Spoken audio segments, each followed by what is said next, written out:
베이커리 카페나 브런치 카페나 쇼룸, 와인바, 스튜디오 그런 게 세팅 임대가 딱 돼 있어. 그러면은 일단 의심부터 합니다. 네, 장수원입니다. 네, 오늘은 여러분이 빌딩 투자하면서 가장 조심해야 하는 셋업에 대해서 한번 풀어볼게요. 우리가 빌딩을 볼 때 빌딩이 만실이 돼서 현금 흐름이 잘 나오고 외장도 깔끔하고 이렇게 좋아 보이는 빌딩들이 있죠. 그러면 우리는 그걸 좋은 빌딩이라고 합니다. 그런데 저 같은 빌딩 전문 중개인 눈에는 가장 위험한 빌딩이라고 생각을 해요. 차라리 공실 천지에 허름하고 썩은 거 이런 빌딩을 보면은 오히려 저 같은 빌딩 전문 중개인 눈에는 안전한 빌딩이다 라는 생각이 드는 거죠. 왜 그러냐? 좋은 빌딩은 이미 손을 봤어. 썩은 빌딩은 아직 손을 안 본 거죠. 여기에는 뭔가 액션이 들어갔고 여기에는 아무것도 안 들어갔죠. 그러니까 여기에서는 이상한 짓거리가 없어. 근데 여기에서는 이상한 짓거리가 있을 수가 있다. 오늘 그 얘기하는 거예요. 근데 이 모든 것의 가장 처음 본질을 먼저 보셔야 합니다. 그 본질이 뭐냐? 빌딩의 본질은 뭐예요? 뭐긴 뭐야? 땅이지. 땅 위에 건물이 있는 거니까. 그리고 그 땅을 다르게 해석을 하면 입지라고 합니다. 그 땅이 가치가 있는 이유는 그 입지에 있기 때문에 그런 거고, 그 입지에 건물을 지었으니까 임대가 세팅이 되는 거고 현금 흐름이 나오는 거죠. 근데 이 입지라는 거는 누가 이렇게 길을 내놓는다고 저절로 만들어지는 게 아니에요. 사람들이 자율적으로 통행하면서 그쪽으로 상권이 번성하고 그래서 사람들이 더 유도가 돼서 나중에는 그 입지를 거치지 않고는 지나다니지 않는 구조. 어느 날 갑자기 누가 와서 그 입지를 만들어낼 수 있는 게 아니라는 거죠. 자기 역량으로 해서 그 입지를 만들어내는 게 쉽지가 않다. 근데 이 빌딩 투자, 이 빌딩 시장에 보면 가끔씩 건물을 신축해갖고 엑시트를 한번 해봤던가 아니면 썩은 걸 한번 닦아갖고 밸류업을 시켜서 엑시트를 한번 해봤던가 그래갖고 한번 작은 성공을 맛본 거야. 그러니까 더 텐션이 올라가갖고 이제는 완전히 썩은 거, 입지도 나쁜 거 하지만 내가 만들면 다르다. 내가 하면 다르다라는 과도한 자신감. 이걸로 덤비는 사람들이 있습니다. 내가 하면 다르다. 그래서 입지도 안 좋은데 썩은 걸 사요. 입지 나쁜데 일부러 썩은 거를 헐값에 줍습니다. 그리고 저번에 했던 것처럼 밸류업을 들어가요. 근데 이게 애초에 원래 우리가 밸류업을 하듯이 정상적인 밸류업 과정을 거쳐서 임대 세팅을 하고 엑시트를 한다 그러면은 전혀 문제가 없습니다. 근데 뭔가 전문적으로 그러니까 한번 결과를 내보신 분들은 이제 선수가 다 돼놓으니까 진짜로 밸류업을 안 하고 어떤 밸류업을 하냐? 외장만 합니다. 외장만. 이제 간판 다 떼고 뭐 도색만 하던지 아니면 샤시를 돌리던지 아니면 판넬만 돌리던지 해서 외장만 해. 왜? 외장만 하면 또 초보자들 눈에는 이게 새 건물처럼 보이니까. 근데 진짜로 밸류업을 한다는 건 어떤 거냐면은 이 건물이 오래된 90년대 4층짜리 뭐 미니 빌딩이다. 엘리베이터가 없다. 그러면 엘리베이터를 합니다. 기둥이 많아갖고 체육시설이 못 들어온다. 그러면 기둥을 제거하고 빔을 보강을 해요. 계단이 협소하면 계단을 뒤집습니다. 주차장이 없으면 주차장을 만들어요. 이런 게 밸류업인데 겉에만 싹 닦아갖고 새 것처럼 보이게. 이거 무슨 중고 파는 양반처럼 요렇게 갑니다. 이거는 사실 밸류업이 아니에요. 그냥 닦아서 파는 거야. 그러니까 진짜 돈이 많이 들어가는 밸류업은 내장, 구조, 안에를 바꾸는 건 비싸고 이 외장, 겉에 껍데기를 바꾸는 거는 사실 밸류업이 아니라 그냥 눈에만 좋아 보이게끔 만드는 건데 이 밖에만 바꿔갖고는 진짜로 제대로 된 임차인이 들어오지 않습니다. 내부 구조를 자체를 바꿔줘야지만 장기적으로 갈 수 있는 좋은 임차인이 들어와요. 근데 외부만 닦아놨는데 임대 세팅이 다 됐다. 이건 좀 이상하죠. 그러니까 저 같은 전문가 눈에는 입지가 안 좋아. 근데 외장만 한번 싹 돌렸어. 근데 거기가 공실 천지였던 게 임대가 갑자기 세팅이 따라락 돼버려. 그러면 제 눈에는 이건 비상식적이다. 이상하다. 뭔가 있다. 바로 신호가 오죠. 그러니까 저 같은 경우에는 이상해. 역세권도 아니고 이상한 입지, 저쪽 구석탱이. 그런데 뭐 베이커리 카페나 브런치 카페나 아니면 뭐 쇼룸, 와인바, 스튜디오 그런 게 세팅이 임대가 딱 돼 있어. 그러면은 일단 의심부터 합니다. 왜? 사람이 안 다니는 유동이 없는 그런데 편의점을 넣었다는 그러면은 그건 말도 안 되는 건데 거기에 특수한 업종들 어떤 특수한 사람들이 일부러 찾아올 수도 있다라는 가설을 깔 수 있는 그런 임대 세팅값을 보면은 저는 셋업일 수 있다라는 판단을 먼저 합니다. 이런 거는 건물주가 돈을 넣어갖고 억지로 돌리는 셋업일 확률이 높거든요. 그러니까 임차인을 돈을 줘갖고 집어넣은 겁니다. 거기다가 그러니까 그 임차인은 뭐 장사하고 싶었는데 지 돈으로 내 장사를 깔아준다니까 나는 인건비만 날리면 되는 거 아니냐, 그런 마인드로 들어오는 거죠. 근데 왜 건물주가 이렇게 임차인한테 돈을 쥐어주면서, 아니면 임차인의 인테리어 비용이나 임차인에게 사실상 공짜로 쓰는 그런 렌트프리 조건을 줘가면서 임대를 세팅하느냐? 그거는 바로 엑시트를 하기 위해서, 현금 흐름이 나온다고 보이게 하기 위해서 무리수를 두는 겁니다. 왜? 처음에는 내가 이렇게 말도 안 되는 입지지만은 내 실력으로 돌파할 수 있다고 했는데 내 실력으로 돌파가 안 돼. 현금 흐름이 안 나와. 장기 공실로 가는 상황이야. 근데 엑시트를 해야 돼. 그러면 어떻게 하겠어? 내 돈으로 임차인을 만들어 넣는 상황까지 가버리는 거죠.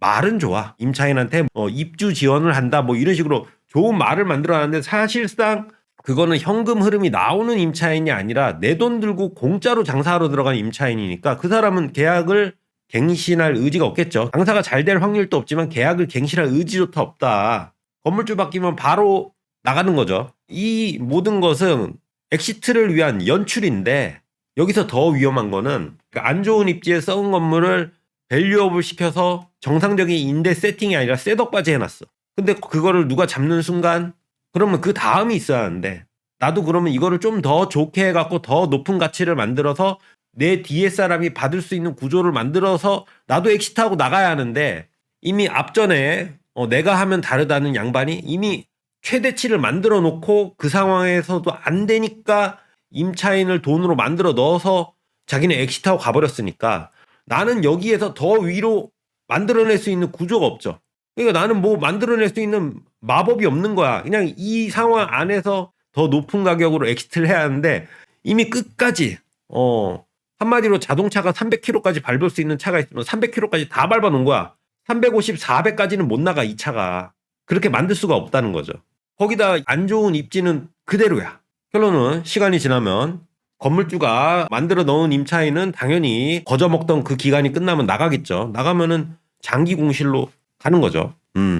한마디로 나는 임대가 셋업인 건물을 사는 순간 나는 공실 건물주로 당첨이 된 거나 마찬가지입니다. 이거를 비유하면은 상가 권리금 시장하고 똑같아요. 저는 원래 빌딩 중개하기 전에는 상가 전문 중개인이었습니다. 저는 뭐 집이나 이런 거 주택을 하나도 안 했어. 다 상가나 토지나 공장이나 이런 것만 하던 사람이어서 권리금 시장은 또 저만큼 전문가가 없습니다. 권리금 시장의 아주 스탠다드가 뭐냐? 남들은 다 썩어 자빠지는데 내가 장사하면, 내가 삼겹살집 하면, 내가 고깃집 하면은 나는 틀리다라는 친구가 와갖고 한 3억 발라갖고 고깃집을 크게 차렸어. 근데 장사가 3개월 만에 매출이 확 꺾이면서 망해. 망하면은 그 사람이 내가 너무 과욕을 부렸구나라는 생각을 하는 게 아니라, 호구를 하나 데려다가 권리금을 받아갖고 시설비하고 권리금하고, 그리고 지금 장사 공친 동안의 임대료 하고 내 정신적 위자료까지 싹 다 받아내갖고 나는 1도 손해 안 보겠다. 이게 권리금을 처음 원하는 사람의 마인드입니다. 물론 시간이 가면서 그거는 다 조정이 돼요. 근데 처음 포지션이 다 그렇다는 거죠. 뭔가가 잘못되면은 권리금으로 그것을 다 보상받으려고 한다.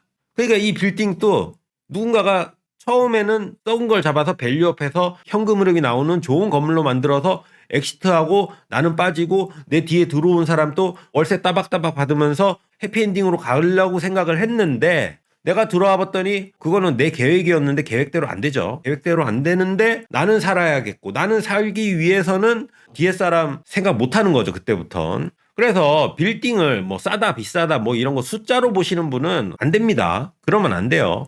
빌딩을 볼 때는 그 빌딩 안에 들어있는 임차인이 왜 여기 들어왔는지, 왜 여기서 버틸 수가 있는지, 장기적으로 갈 수 있는지, 이런 거를 먼저 보셔야 됩니다. 그리고 이 임차인이 나갔을 때도 다른 사람이 들어올 수 있는 입지인지, 계속 임차인을 갈아 끼울 수 있는 그 정도의 입지인지를 먼저 짚어봐야 돼요. 근데 이런 거는 일반인, 보통 투자자 눈에는 보이지가 않습니다. 그리고 어디 보증해주는 서류가 있는 것도 아니고, 이런 거는 상가 중개를 많이 해본 상가 전문 중개인 눈에는 이런 게 바로바로 보여요. 특히 저 같은 경험이 많은 사람은 딱 가면은 이거 이상한데 냄새가 나는데 이런 게 벌써 딱 보입니다. 이 빌딩 중개 이전에 상가 중개라는 거는 어떤 거냐면은 장사하는 가게에 그냥 문 열고 들어가서 사장님 이야기 좀 합시다 해갖고 그 사람을 가게를 내놓게 만들어서 내가 그 다음부터 권리금을 깎아 내려가는 그런 시스템이기 때문에 수많은 자영업자들을 저는 상대를 해본 거죠. 그 사람들이 처음부터 탐욕스러웠다가 나중에 무너지는 과정까지도 다 제가 핸들링을 하는 대화를 한 30분을 해봤어. 해봤는데 이 사람이 마음을 안 열어. 뭔가 안에 강한 벽이 있어. 그러면은 이거는 좀 수상한 겁니다. 왜? 이거는 누군가가 뭔가 너는 이거 이상 말하면 안 된다 라는 가이드라인을 준 거거든요. 그게 어떤 건지는 모르지만은 뭔가 말을 안 하는 비밀이 있어. 그럴 때는 제가 의심을 합니다. 실제로 저는 계약하기 전에 임차인들 다 만나봐요. 임차인들 다 만나보고 그 사람들하고 이야기해보고 그 전에는 무슨 장사를 했는지 집은 어딘지 다 뒷조사를 합니다. 왜?